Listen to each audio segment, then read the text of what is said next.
pues cuál es la importancia de hablar sobre obesidad y enfermedad renal, o qué impacto tiene esta pues en la obesidad en el riñón. El Día Mundial del Riñón se celebra cada marzo de cada año, y pues en el 2017 se abordó específicamente, o el lema del Día Mundial del Riñón fue obesidad y enfermedad renal. Entonces pues sí, vale la pena tomarnos estos pocos minutos de la tarde para pues hablar sobre la obesidad y el riñón. Y es importante hacernos estas tres interrogantes. ¿Cuál es la relación entre la obesidad y la enfermedad renal crónica? ¿La obesidad y el síndrome metabólico por sí mismo pueden causar daño renal? Y otra pregunta muy importante que tenemos que hacernos es si todos los tipos y la localización de las grasas confieren el mismo riesgo. Bueno, entonces estas son tres interrogantes que quiero que, o al menos que estos tres conceptos nos llevemos bien claros al final de la charla. Hablando un poquito sobre de epidemiología, pues para el 2014 cerca de 600 millones de adultos en el mundo eran obesos, y esto pues se vio también reflejado a nivel del riñón. Y es que entre el año 1986 y el 2000 la incidencia o las causas de glomerulopatías asociadas a obesidad aumentó 10 veces, y esta es una conducta que prácticamente no pareciera que se va a modificar, sino que esto incluso va más a la alza. Hablando un poquito sobre obesidad o la epidemiología en América Latina y el Caribe, pues vemos que esta es una publicación del año 2005, y ellos mencionaban pues que el 20% de hombres para esta publicación eran obesos y un 16% de mujeres eran obesas. A su vez, este mismo grupo de investigadores hicieron una proyección hacia el 2030. Esto es con respecto, bueno, vemos el impacto que está teniendo la enfermedad en este momento, y nos hacemos proyecciones en 30 años. Y pues ellos encontraron esto, que prácticamente para la prevalencia de sobrepeso iba a ser del 43.6%, y de obesidad pues el riesgo iba a ser del 38.3%. Esto era en el 2005, que ellos se estaban proyectando para el 2030. Si nosotros vemos estas estadísticas, pues decimos que es bastante. Pero ¿qué pasa en esta publicación que se realizó en el año 2014? Pues esta es una publicación en la cual, esta es en Estados Unidos, y ellos lo que hacen es una encuesta de nutrición y salud, y encontraron que prácticamente las proyecciones que estaban haciendo para el 2030 ya las estábamos alcanzando para el año 2014. Y es que prácticamente los autores al final dicen, bueno, encontramos que de todos los pacientes con enfermedad renal crónica, de 2 pacientes, 1 es obeso. Entonces, pues sí, es bastante preocupante pues para nosotros como nefrólogos, y pues para todos los que nos dedicamos pues al área de la salud. Y esto es importante, como se ha mencionado en las pláticas anteriores, que es algo que puede prevenirse, y eso es ahí la importancia de pues tomar en cuenta obesidad y enfermedad renal crónica.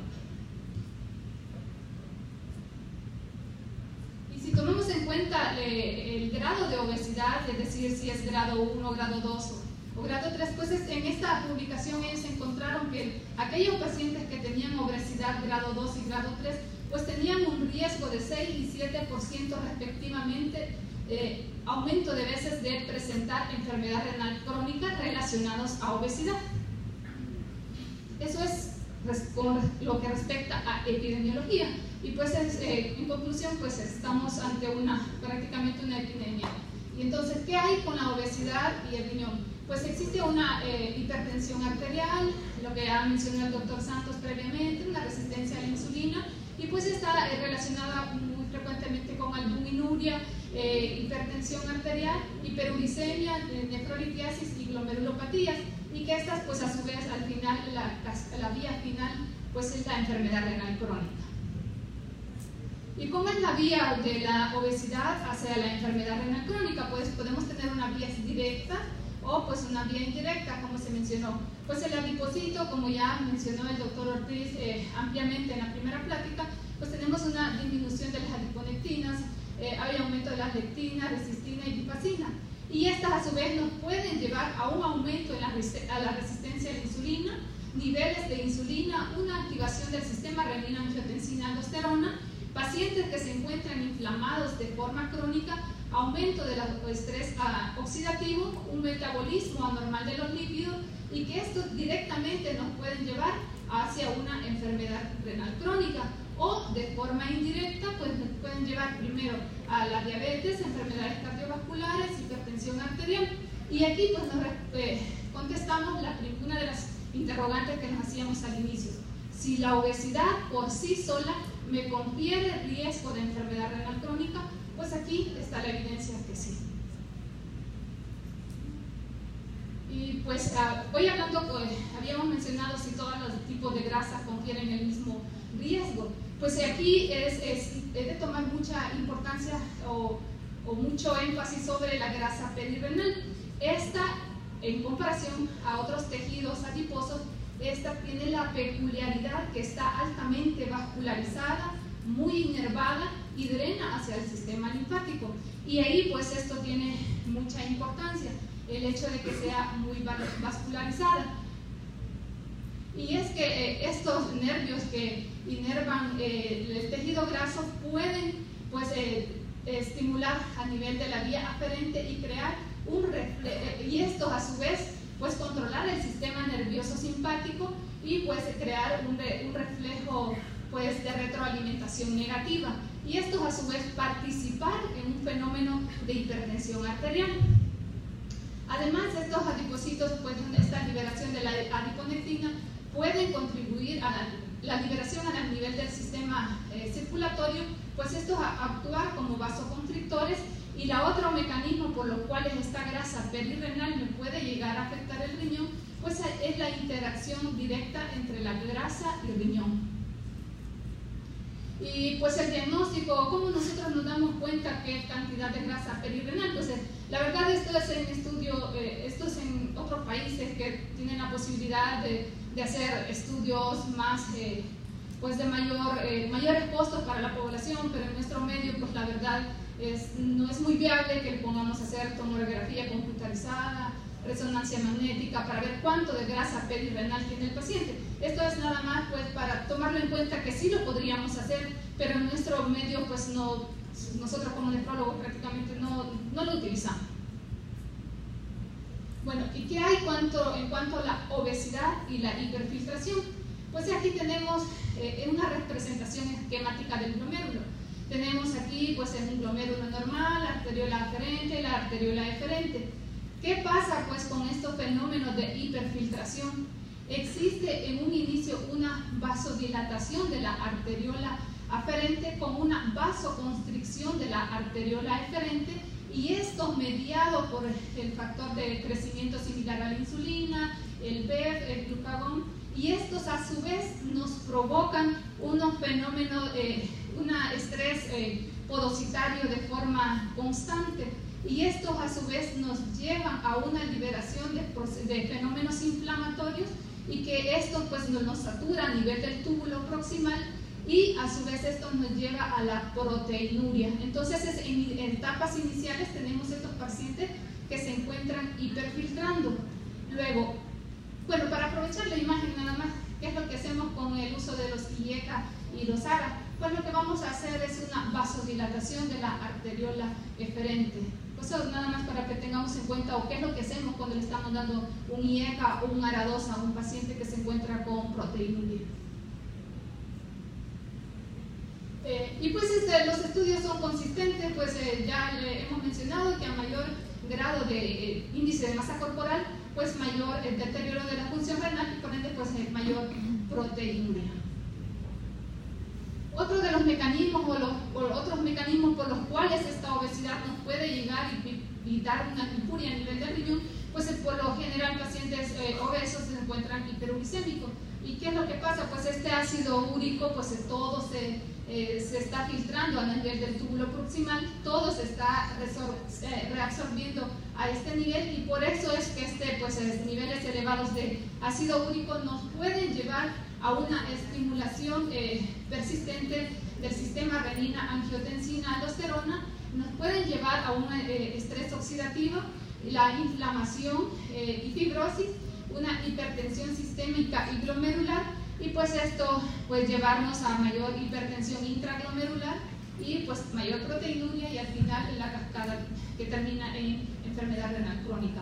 Y este es un modelo en el cual nos explica que este hiperuricemia o este ácido úrico elevado pues nos va a llevar a una arteriolopatía preglomerular, y esta por medio de la activación del sistema renina-angiotensina-aldosterona, de disminución del óxido nítrico, una inducción del estrés oxidativo, y pues esto nos puede llevar por esta vía a una arteriolopatía preglomerular, y estos a su vez pues terminar en la vía final común de fibrosis renal o una alteración a nivel del epitelio mesenquimal, y pues finalmente a una fibrosis tubulointersticial. Pues esto aquí hablando siempre sobre el ácido úrico, pues esta a su vez la podemos encontrar en fases tempranas, los niveles, el daño que hay a nivel del riñón, y pues en fases ya tardías, y cuando ya tenemos a niveles de ácido úrico prácticamente arriba de 8, prácticamente todos los pacientes se encuentran con una hipertensión pues intraglomerular, y pues se ha demostrado que niveles de ácido úrico arriba de 7 pues se asocian con un 80% del incremento de hipertensión arterial.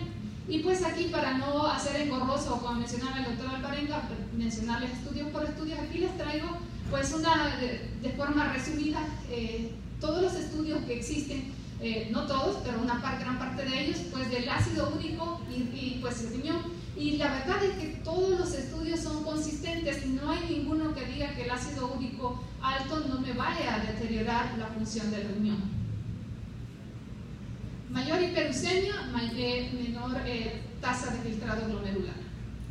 Y pues, ¿qué pasa también con esta hiperuricemia? A veces nos hacemos la pregunta, bueno, si tengo una mujer embarazada que está hiperuricémica, ¿y qué va a hacer? Pues en este estudio, pues esta es una publicación del New England, pues una revista de muy alto impacto, y en el cual se demuestra que aquellos pacientes que tienen niveles altos de ácido úrico, mujeres, pues estas pueden provocar en sus hijos una disminución del retraso del crecimiento intrauterino, y estas nos llevan a una disminución del número de nefronas. Bueno, otro de los mecanismos por los cuales esta obesidad nos puede llegar a dañar el riñón, pues es por la litiasis. ¿Qué ocurre? Pues existe una resistencia a la insulina, y esta resistencia a la insulina, pues esto lo vamos a ver expresado más que todo a nivel del túbulo proximal.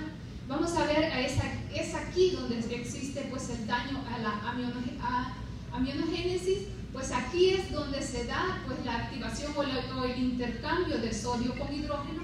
Pues y ¿qué es lo que está pasando en estos pacientes obesos y con resistencia a la insulina?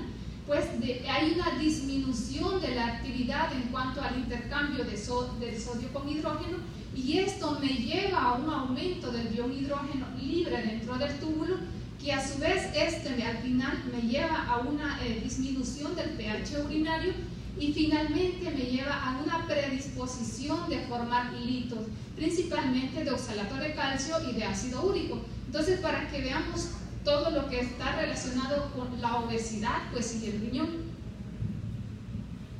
Y no solo eso, pues tenemos también la presencia de podocitopatías, es decir, glomerulosclerosis focal y segmentaria. Pues estas glomerulosclerosis focal y segmentaria pueden ser por diferentes mecanismos, pueden ser origen por virus, toxinas, etc. Pero el mecanismo por el cual va a llegar a dañar el riñón o la cascada final va a ser igual que sea por un estrés mecánico, es decir, por obesidad. Y pues esto nos lleva a muerte, puede llevarnos a muerte celular, y que esto pues finalmente nos lleva a una depresión del podocito, es decir, borramiento de los procesos podocitarios, que pues aquí en una imagen se lo voy a explicar muy bien para que nos quede muy claro esto. Y pues aquí el estrés podocitario, estrés mecánico, que puede ser por la obesidad. o qué manifestaciones, o a veces nos podemos hacer la pregunta, o qué manifestaciones pueden presentarme un paciente con una sospecha de una glomerulosclerosis focal y segmentaria. Pues son aquellos pacientes que pueden presentar un síndrome nefrótico, y pues esta presentación del síndrome nefrótico puede ser de un 60 a un 75% la presencia de proteinuria en un rango nefrótico en su presentación inicial. Y pues otros pacientes se pueden presentar con 30 a 50% de síndrome hematuria proteinuria, es decir, el paciente no me cumple criterios de síndrome nefrótico, no existe dislipidemia, es decir, no existe hipercolesterolemia, tampoco existe disminución de las proteínas, pero encuentro al hallazgo a la biopsia, pues es una glomerulosclerosis focal y segmentaria, variedad de la punta, que es la principalmente por daños pues adaptativos. Y aquí en la fisiopatogenia, ¿qué es lo que está pasando a nivel del riñón? Pues aquí vemos una asa capilar normal, en cual vemos aquí los podocitos, los procesos podocitarios, vemos una membrana del capilar basal de la membrana glomerular pues íntegra. ¿Y qué está pasando en estas glomerulosclerosis focal y segmentaria?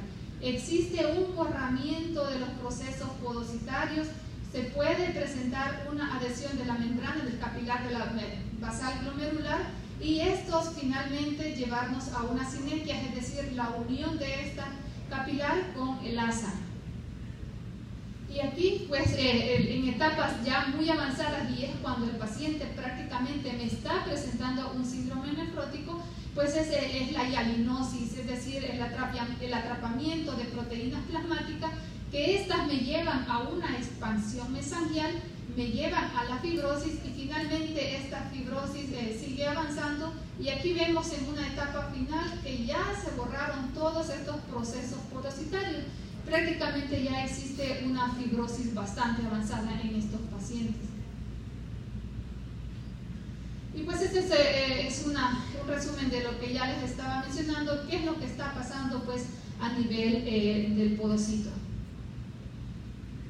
Esta proliferación de las células glomerulares, la infiltración de macrófagos y la acumulación progresiva del componente de la matriz extracelular pueden contribuir al desarrollo de una lesión esclerótica, que es lo que estamos viendo acá. Pues normalmente esto no tiene que estar, estas sinergias o esta unión, y pues en lo que pasa en estos tipos de glomerulopatías es áreas de fibrosis y áreas de sinergia.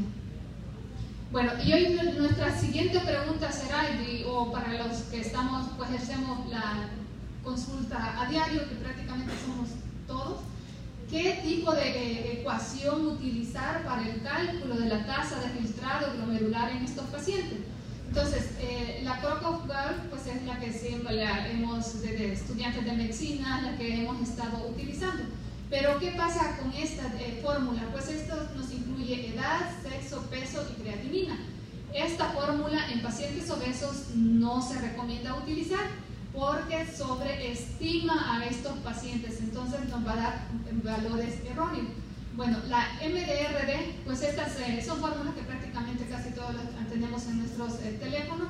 Estas no se recomienda utilizar con valores arriba de 60 ml minuto de tasa de filtrado glomerular, es decir, en enfermedad renal grado 2. Y la que mayor o con la que deberíamos hacer los cálculos pues es con CK de EPI, y preferentemente con valores calculados por medio de cistatina. Y esta es la cistatina C, pues en aquellos pacientes eligieron 166 obesos con índice de masa corporal mayor a 35, y pues estos fueron en diferentes estadios de la enfermedad renal, y estas pues las tres fórmulas ajustadas por medio de creatinina, cistatina o cistatina, pues esta se encontró mayor precisión el utilizar esta fórmula. Y pues finalmente nosotros nos preguntamos, ¿y qué tipo de tratamiento le voy a dar a mi paciente? Pues la verdad es que esto dependerá de la manifestación que está presentando el paciente. pero en general aquellos pacientes que todavía no tenemos un detonante específico, aquellos pacientes, este es un estudio que es una revisión sistemática, que en estas revisiones se buscan los mejores estudios y se eligen para ver cuál fue el desenlace final de los pacientes estudiados. Y es que la verdad que independientemente si fueron por medio de cirugía o si fue por medio de dieta o cualquiera que haya sido el método para disminuir el peso o el índice de masa corporal, pues todos tuvieron un impacto positivo en cuanto a filtrado glomerular, es decir, una mejoría en cuanto a la función renal. Pero bueno, como en medicina siempre buscamos tal vez un pretexto y decir, pero ¿por qué no lo hicimos con otro tipo de fórmula? La verdad que aquí en todos los estudios no se ha utilizado la inulina, que es un marcador exógeno para medir función renal. Entonces, sí, al momento se están pues proponiendo estos modelos, es decir, medir la tasa de filtrado glomerular con inulina en aquellos pacientes que están obesos y ver la evolución de aquellos que se sometieron a cirugía bariátrica o aquellos que tuvieron cambios en cuanto a la conducta, pues en cuanto a medidas de dieta o estilo de vida. Entonces, prácticamente, pero al momento, o sea, es evidente que todos tenemos que hacer, o pacientes que se encuentran en obesidad o sobrepeso, hacer modificaciones en cuanto al estilo de vida. Solamente, gracias.